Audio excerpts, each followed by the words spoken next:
I'm Sandy Carger, and my husband has frontotemporal dementia. My name is Jamie Arking, and my father has frontotemporal dementia. My name is Diane Fayon. My husband Bill has frontotemporal degeneration, or FTD. FTD is not uncommon. It is the second most common neurodegenerative condition, and among individuals with a younger age of onset, it is as common as Alzheimer's disease. FTD presents in two different ways. One way is as a disorder of behavior and personality, and a second is as a disorder of communication, something that we call aphasia, where there's a problem with speech and language. At the Penn FTD Center, we have a compassionate, multidisciplinary team working towards finding a diagnosis, a treatment, and a cure for this debilitating disease. Bill was diagnosed in November of 2009, but of course we knew something was wrong 2 to 3 years at least before that. We used to take 3-mile walks every day, and he became obsessed with any dogs he would see along our route or little children. He would act silly, almost childlike himself. He would talk to strangers, and it was out of the ordinary for him to be overly friendly in that way. So that was one of the first memories I have of knowing something's wrong.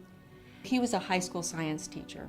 And finally, in March of 2009, I got a voicemail at work from his boss and said, "Can you come in and talk to me?" And I just knew that finally things were going to shift. So the first thing was to get him to go to our GP, he saw Bill. He gave him a physical, he asked him questions, and he said, "Bill, nothing is wrong with you. Just go home and listen to your wife." I was furious and so anxious. I went to the nurse of the school, and she actually offered to help me find a good neurologist. And the neurologist said, "I don't know what's wrong with him." So this is crushing again. There's no answer. So we finally got to the Penn FTD Center and saw Dr. Grossman, and he diagnosed him with FTD. And I have to say, I laughed out loud. I was so relieved that it finally had a name. Many patients who come to the FTD Center have seen several doctors before and have had many tests, and this is because part of the definition of this disease is a progression or change over time, and it can be very frustrating for patients early in the disease course where a spouse or family member may notice the patient's just not themselves, but there needs time for the disease to progress and manifest before it can be clinically detected. When a patient first comes to the FTD Center, we obtain a complete medical history along with a physical and neurological examination. We use paper and pencil and computerized tests to evaluate cognitive abilities. We also use questionnaires and caregiver interviews to assess behavioral problems that are common in FTD. My husband was officially diagnosed with FTD, I'd say about 8 years ago. The thing that impressed me so much was that in the first initial interview, Dr. Grossman spent, I think, probably an hour and a half or more talking with Bob. I had MRIs. He didn't look at the MRI initially. He did the interview, did his cognitive testing.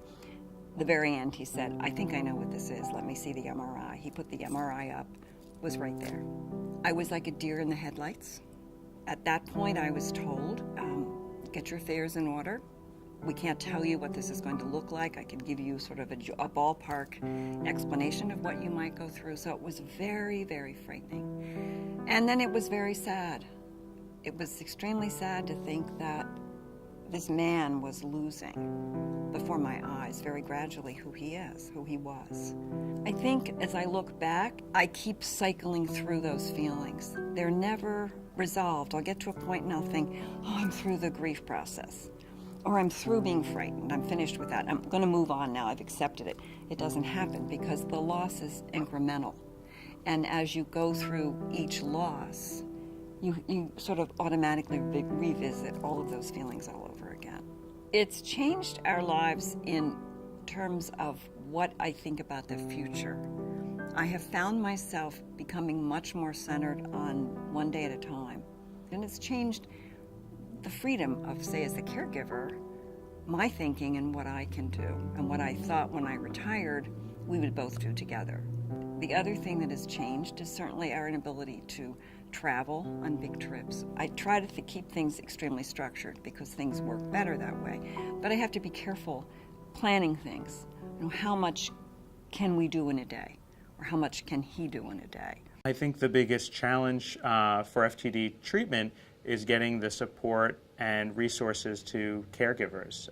The brunt of this disease falls solely on those closest to the individual with the disease, unfortunately, and it is very difficult to navigate the healthcare system and obtain the types of resources to give structure to a patient's day-to-day life and to help a caregiver keep a patient safe and cognitively stimulated. I think the FTD Center was the key in helping me move forward. The medical information that I received, that was one piece, the clinical aspect of this, the education. So in the Penn FTD Center, we spend a lot of time talking to patients and families about their symptoms, treatment, and prognosis. And I think that this allows the patient and the family to have the knowledge to be able to make informed decisions about their care. One of the ways that we educate caregivers on a larger scale is through our annual caregiver conference. So some of the topics include basic science information. We talk about new research findings. We talk about things like new diagnostic technologies. Most importantly, I think for the caregivers, this is an opportunity to meet other caregivers, to share stories about the caregiving experience. If I look back to that first conference I went to 8-9 years ago, compared with the last conference last summer, there's a world of difference in the knowledge. That's not happening everywhere. We are just so lucky that it's here. FTD is inherited in about 20% of cases, so you can imagine that families are often concerned about the risk for their children. If there is a concern for an inherited form of FTD, we have a genetic counselor who can talk to the family about options for genetic testing. My father was diagnosed with FTD in June of 2013. So Penn offers genetic testing for this disease. And after my father's diagnosis, I needed to know whether or not I had the same mutation as my father. The process through Penn was quite easy. You meet with a genetic counselor. She explains that just because you have the mutation does not mean that you are definitely going to come down with FTD. Are you sure you want to know? Because this is, once you know, you cannot take back that information. My blood was drawn, and you're sent home, and you come back, I think a month later,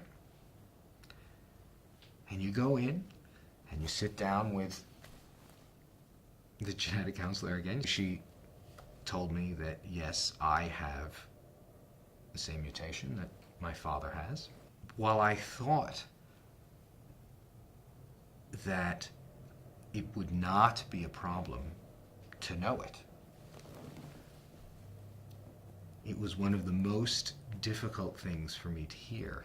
I've now known about this for quite some time and have made peace with the fact that it's there, and if it does happen, there's nothing I can do about it. I mean, I know that Penn is working on research to try and abate the disease and stop progression. And we're always on the edge of some kind of breakthrough. One of the main reasons that I wanted to learn for myself is because I wanted to jump in on any clinical trials that Penn has going on. I want to make sure that I avail myself to those clinical trials so that, one, selfishly, I can be a part of something that is hopefully innovative and curative, and also to help, to do my part to help with the general knowledge base of what's going on with FTD. And Penn is an important part in in that growth of knowledge towards the, hopefully, an FTD cure. Even though for my husband and a lot of the people that I know that are in my group, the cure is probably not going to be there in time. Someday it will be.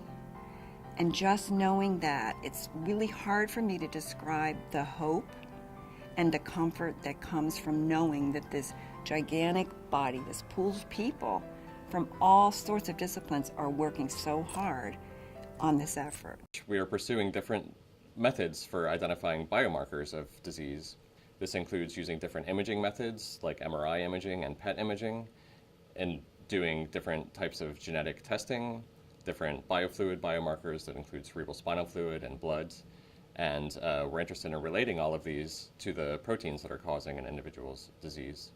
About 85% of patients seen in the FTD Center choose to participate in the research program, and of those, about 40% of them choose to participate in the brain donation program. This is a very valuable donation because it allows us to determine the gold standard of what was causing an individual's disease so that we can retrospectively use that data to design better treatments to help the next generation of patients.